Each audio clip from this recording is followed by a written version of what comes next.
Oh, we're jumping straight into this week's drive of the game as there was some fun film on both sides of the ball, especially offensively in that first half where Schotty came out to make a statement. And right out the gate, Schotty is a man of his word. He is going to do a lot of what he said philosophically. Condensed splits, we're going to get some motion, we're going to get misdirection, we're going to get some physical run game going here. Everything that he talked about leading up to this game, he did on the first play. So Dallas comes out in 11 personnel, tight condensed splits, right? We talk about that. They like to have these receivers inside of the numbers, and that's exactly what we got. And if you take a look at the play as we let it run just a little bit here, I like the pre-snap motion with Ferg because he's going to get a nice little wind back, and that wind back takes care of the backside edge. And if we want, we could cut back here, but this is going to give Javonte Williams a ability to run it a few different ways. And when you're coming out trying to make a statement, getting downhill, getting good 7 yards is something you like to see. Now, let's take a look at it from the end zone view and see how well this line executed. So Steele and Booker, they're going to get a double here, right? We're getting a little bit of a inside zone duo type situation. We're going to get a little double here from Steele and Booker. Get a double here from BB and T Sizzle. Textbook stuff. They're going to let the backside defender free, right, for Ferg to handle, and he does. This does not work unless Ferguson, takes care of that. So Steele's going to move 97 up out the club here, and as he's doing that, Booker uses that offhand, right, that third eye to protect, and then he looks to climb but doesn't have to because they're going to exchange here. I do like this exchange from Steele and Booker. This is some crafty stuff for a rookie offensive lineman. Now, he has his eyes, if you see here, he has his eyes set on this block. But once he realizes that Bond is going to jump this gap, he knows, okay, I no longer have that defender. Steele's going to peel off, and take a look how Booker turns his guy and takes 97 completely up out the play. Really good stuff there from Tyler Booker. And then play side, nice turn here from Tyler Guyton. He gets a nice explosive play here out of his stance. Boom, gets on him, turns him, and take a look at Smith getting to the second level. Him and BB did a good job here handling Jordan Davis. No easy task. If you guys need to find out where Jordan Davis is, no easy task here. We got T Sizzle handling Davis, turn him in a bit, letting Cooper BB get over to help. So BB has to cross face, right? That's a tough ask for your center who's not a quick guy, but you got T Sizzle helping him out, and then shrugs it off, gets to 30, and just takes him for a ride. Really good stuff here on this first play.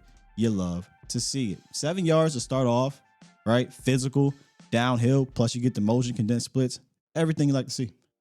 Play number 2, more pre-snap, at snap type of action here.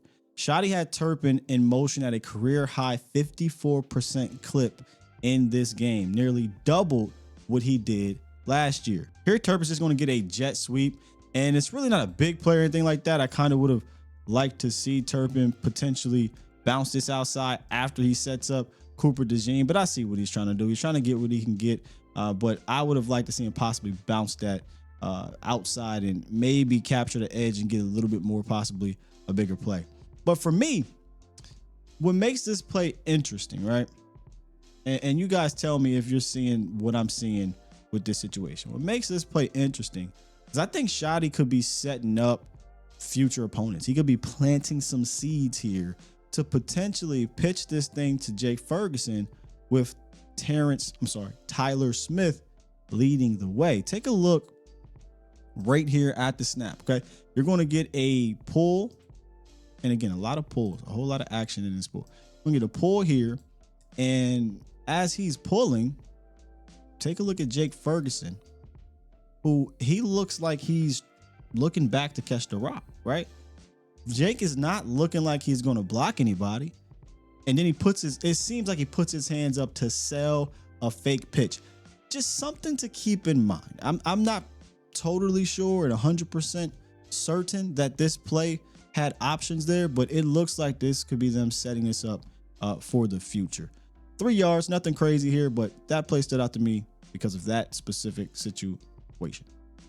All right, here we go. Next play, in the motion doesn't stop. This time we're going to get orbit motion with Turpin, and that's going to force the defense to declare what it's in. When you send him on this motion and nobody moves back here on the defense, we can assume they're going to be in some type of zone. This time they're going to blitz Zach Bond, but take a look at our guy, Hunter Lipke, the new and improved $7 million man here. He has a great blitz pickup.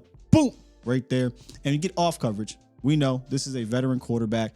Zone, off coverage. This is going to be one of those situations where it is okay to run that comeback or hook route and get yourself ahead of the chains for 6 yards. Have you fallen and gotten injured at work? You should probably call a lawyer. I'm John Morgan of Morgan & Morgan. Morgan and Morgan and Morgan and Morgan and Morgan and Morgan and Morgan and Morgan and Morgan and Morgan. Did you know that your injury could be worth millions of dollars? Morgan & Morgan is the largest injury law firm in America, and they've recovered over $25 billion for their clients. $25 billion? That's a hell of a lot of money. If the insurance companies tried to lowball you, Morgan & Morgan is able to take the pain and suffering and turn it into cold, hard cash. But wait. How much is Morgan & Morgan going to cost you? You never owe them legal fees unless they're successful. That's right. You don't owe unless you win. And if you don't know how to hire a lawyer and it sounds too hard, it's actually super easy. You can just go to their website, and then in a couple clicks, you can find out if you have a case. You can literally do it from your smartphone. And remember, there's only one Morgan & Morgan. Wait, there's more than one because, let me see the script. Oh, last name. Oh, okay, roll. You can start your claim today by going to forthepeople.com/Skywalker. The link in the description.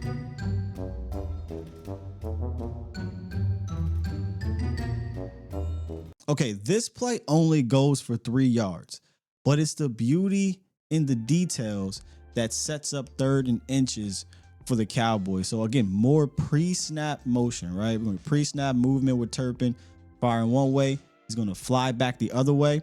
And with that motion, it sets up and manipulates Zach Bond just enough to give Cooper Beebe an easier angle to get square on him. So we're going to take a look at 53, Zach Bond. Watch how he reacts to this motion when he sees it fly back across at the snap.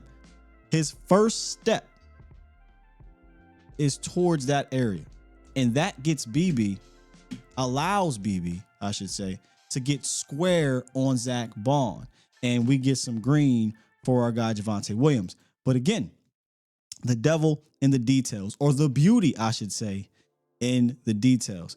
I like how they played this little trap game up front on the right side, with Booker, Steele, and Span forward. So here we go. Let's take a look. Here's Steele, here's Booker, and essentially what they're going to do is they're going to allow 97 to get upfield. They want him to go ahead and get upfield, and as he's doing that, we're setting a trap. We're going to do that short pull here, and we're getting Terrence Steele, who avoids 97 to get up to the 2nd level, and Brevin Span forward coming backside to seal off 97. Take a look. Executed perfectly here. Hat on hat. Everybody has a man. Now, I know it looks crazy here with Terrence Steele, but good recovery right here, and that's all you can ask for. But again, devil in the details. Take a look at Dak Prescott. So Dak Prescott is going to open up backside, and with him opening up backside, and you have 97 looking at the quarterback, looking at the quarterback here, he's using his natural want to get upfield and make a play here. He's manipulating and playing with the defense's tendencies. As a defensive tackle, you see this, you think, okay, Javonte Williams is coming here. But it's essentially a counter with a trap mixed into it, and you get baited. Take a look. Look at that step. He's like, oh, now he's going opposite of me. And we got Brevin Span forward coming around to seal this edge here, or seal this defender. And we got green, and we get almost a first yard. Not quite, but the details there just really make that thing pretty. And again, if he opens up play side, Dak Prescott, we'll just have 97 shoot the gap here and potentially make a play, or make it more difficult for Brevin Span forward. That didn't happen, and we get not a first down, but it sets up 3rd and inches. Now, you done came out. You done showed motion. You done showed traps. You've been under center. You did all these types of runs. You've made them respect the ground game. You've made them respect you being physical. It's time to cash in. Dallas comes out in 12 personnel. Again, condensed. We're inside the numbers, and we're going to send a motion in with CeeDee Lamb. And we're just going to do a simple, classic, max protect, 2-man route. And because that run game is rolling, the safety right here is going to cheat down just a little bit. When they come out in 12, you see him seeing CeeDee Lamb, but he knows we're in tight condensed formation. They could run here, right, on 3rd and 1. That's how this is where you want to live at, right? So as the ball gets snapped and we show that play action, that's going to continue to hold that safety, right? And then after we have that safety being held up top, that turns it into single high, and we're going to attack the single high safety back here by sending CeeDee Lamb and George Pickens right at that guy, right at him. Then at the top of the route, CeeDee Lamb just absolutely routes up Adoree Jackson. But again, I want you to pay attention to the safety, because you have George Pickens screaming right at him. He cannot honor or double CeeDee Lamb. He has to protect the middle of the field. And after CeeDee Lamb routes up Adoree Jackson, he gets a pitch and catch to set up 1st and goal. And what happens 2 plays later? We go back to the physical ground game at snap motion with the newly minted $7 million man, Hunter Lipke, and he boom, blows up and seals the edge. Touchdown, Javonte Williams, for this week's drive of the game. Schotty actually followed this up with another strong possession, but this one here set the tone. Again, motions, misdirection, physicality, balance. Honestly, this might be one of the best first 15s we've seen in Dallas in a long, long time. If you enjoyed this video, please do me a favor, hit that like button, share this content with your friends and family, and subscribe if you're new. Thank you.